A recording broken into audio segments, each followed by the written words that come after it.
Hey designers, welcome back to my website redesign series. In the last video in the series you saw me talk through the design and build of the blog section of my site, and in this video I'm going to take you through the design process that I went through for my online store.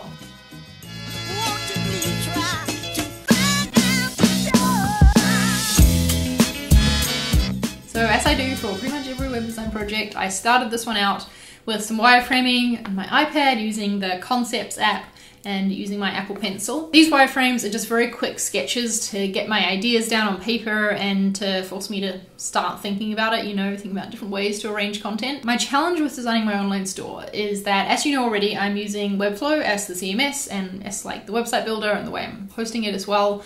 And Webflow's e-commerce is a new feature that basically works kind of like its other CMS collections does. So you saw this in my video about the blog build, that basically you can make whatever field you want and then you can bring it in whatever way you want to your design. So because I can do pretty much anything I want, I really wanted to challenge myself to not make my store just look like any other online store. I wanted to have a few little special touches to it and think outside the regular online store template that we usually see. I will say there was a few parts in my design I ended up on that do look pretty similar to the regular online store you've probably seen before, but that's just because it's common for a reason, But yeah, there are some special parts about it that I'm really pleased to come up with, and wireframing is definitely one of the things that helped me break through this. These sketches are pretty, I don't think they make sense to anyone but me, to be honest, but I just wanted to show you that this is how my thought process works when I'm designing. I think what might be better to do is jump into Figma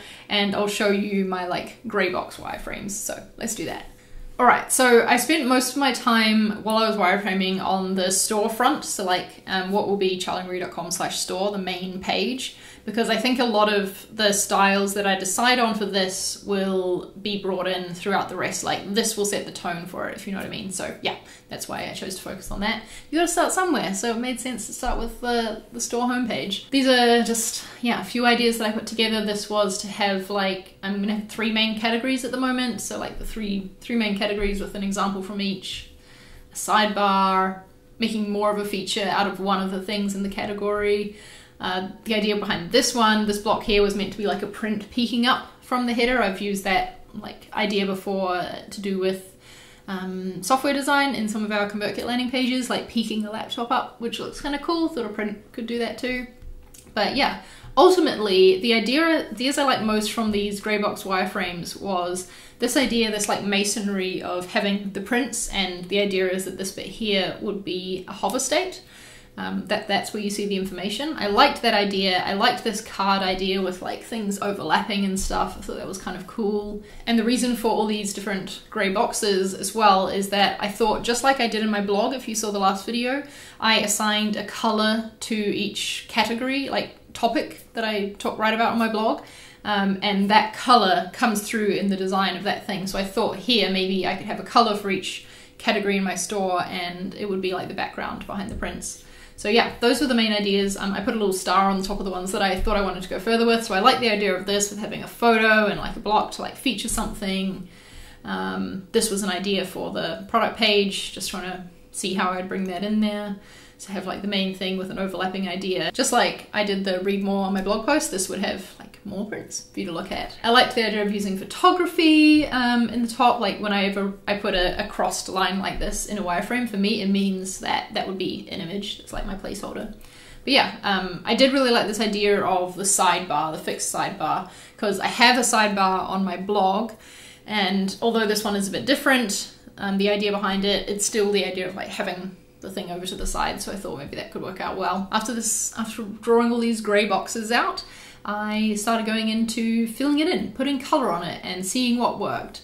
What I discovered pretty quickly, if you look here at this photography idea, is that I don't really have the right photos of my prints to make this, and I don't want this to hold me up. I don't want my store to have to rely on a beautiful hero image, because I know that whenever I bring out new products, or even right now just to get my store up and running, that will be a barrier for me. And basically I just want to help myself out, and not design something that's gonna increase the amount of work I have to do on the organization side of taking photographs of my prints. That doesn't seem like a good idea. So yeah, tried it in this bottom idea as well, but ultimately just didn't really like it. And this idea here, which you can see, I don't know if you can see, matches, where was it? This wireframe, you see, with the things poking up. I felt like it didn't really work. Like the way that I'm using color here is kind of different to how I've used color on the rest of my site, so it didn't really fit. I liked these little cards here with the colored strip on the side. I thought that was quite a cool way to present the information.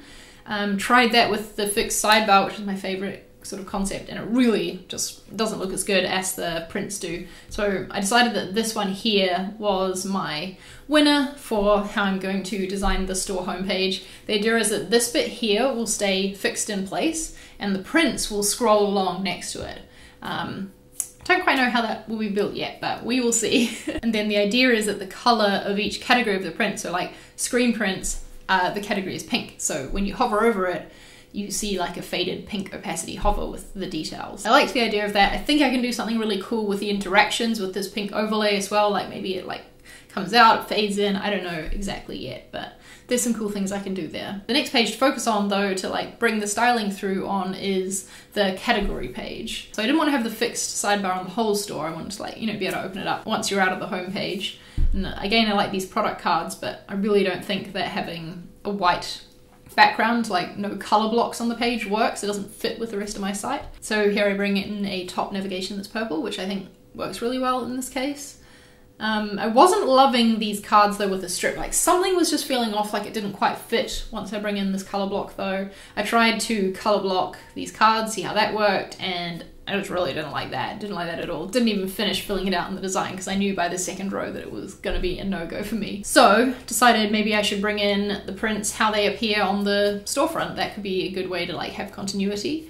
And I did like this. I went with this for a long time, but eventually decided that once you're off the homepage, like the purpose of the store home is to make a splash, give you an idea of what type of content is inside the store, make you feel excited to like dig in deeper and look closer at the products, you know? So I feel like this style of arranging my prints does a good job of that on the homepage, but once you're deeper in, you just want to see the information clearer, and I think having to click on each one to see the price, to see if it's a screen print or like, you know, what it is, that might be kind of annoying. So I decided against doing this for the category page for that reason. I just wanted to make sure the information was displayed better up front. So I decided to go with this, I think is what I settled on in the end. It's an idea of those product cards, just like back here, but without that strip at the side. I think without the strip at the side, it works a lot better and it fits better with the whole design of my site. The next thing to design was the product page. And as you had seen in my wireframes, where was that one? This one here. This was the idea that I quite liked for displaying a main product, like having that color block behind the print offset, kind of like I'd done with my blog posts. So this was my first attempt at the product page. This was to kind of match the card with the strip at the side idea, obviously. And yeah, just something doesn't feel right. Like it feels like too boxy, I don't know, with the header and then the gray box. These things kind of feel disjointed, like it doesn't feel very cohesive. So what I moved on to and what I ended up liking was using just a giant big block of color for the header, and this would change depending on the category of the product, you know. I really like this. This is what I think I'm settled on. Bringing the color in this way is nice, and I think that makes my print stand out. I'm gonna have like an image carousel, but instead of this popping up like in a light box or whatever, it's gonna just swap out here in this space, which I think will be nice. So underneath all that product information, I've got this kind of like more to check out bit, just like read more in the blog post, you know. Here I bring in the idea of the cards again, just like I did on the category page. So that's some continuity there, and it'll just select 3 at random is my idea. And then you can always click this button here to go and see all the products. Oh yeah, I kind of missed talking about the menu a little bit. Let me just go into that. So on the storefront, I want to have the categories available in a little menu at the side so you can immediately, first off, get to them, but also having them there tells you what kind of things are in my store in an easy like list without me, like, you know, I can write about it in a description, but your eye is probably going to be more drawn to a list of things. So this will tell you what to expect and also let you click on each one and go to it. Obviously though, I also want people to be able to navigate around to my regular website. So they can click the logo is the idea, to go back to the homepage, but also need to be able to get to the blog and, you know, other things through it as well. And I wanted to keep that separate from the menu of navigating through store categories. So I've put this up next to the cart. I feel like that seems like a pretty good device that I could reuse throughout my site. So when it comes to this top bar, this is repeated here. So this will stay in the same place from the homepage to the sub pages, which I think would be nice and make it feel a bit more cohesive, because I am doing something quite different with going from a fixed sidebar to the top thing. And by using this drop down, you'll be able to get to my blog, my about page, contact, all of that good stuff. And again, it's in the same place here, just here the background like blends in with the overall color of the page. I'm happy with this design. I think it's gonna be good for what I have right now, where I'm just selling prints and also a notebook pack. I think in the future I'll have to rework it when I come to selling digital products and things like that, because it will need a slightly different design, maybe slightly different categories, and you know, this design depends heavily on colors for different categories, so I gotta be careful with how many different categories I create. But yeah, I don't know when those future products will be coming, so I might as well design something that suits me for right now on the situation that I'm in. I think this design has callbacks to other things I've done on my site. I think there's enough in there that makes it feel cohesive, but I also kind of like that it does feel separate, like it does feel different to the rest of my site, because it is my store, right? So it's kind of like a different part. As I'm designing my website, that is an approach I'm taking, in that I'm designing each section for the ideal way to represent the information in that section. Like, that's the most important thing, and tying in with the rest of the website is secondary for me, because my website is like, does so many different things. Well, it will do once it's all finished. Hope you enjoyed seeing this and seeing my design process. Coming up, the next videos in this series are going to be kind of like a mini series of their own, of showing you in depth how I build out this design using Webflow's e-commerce feature. It's going to be a series sponsored by Webflow. This video isn't, but those ones will be. I hope that makes sense.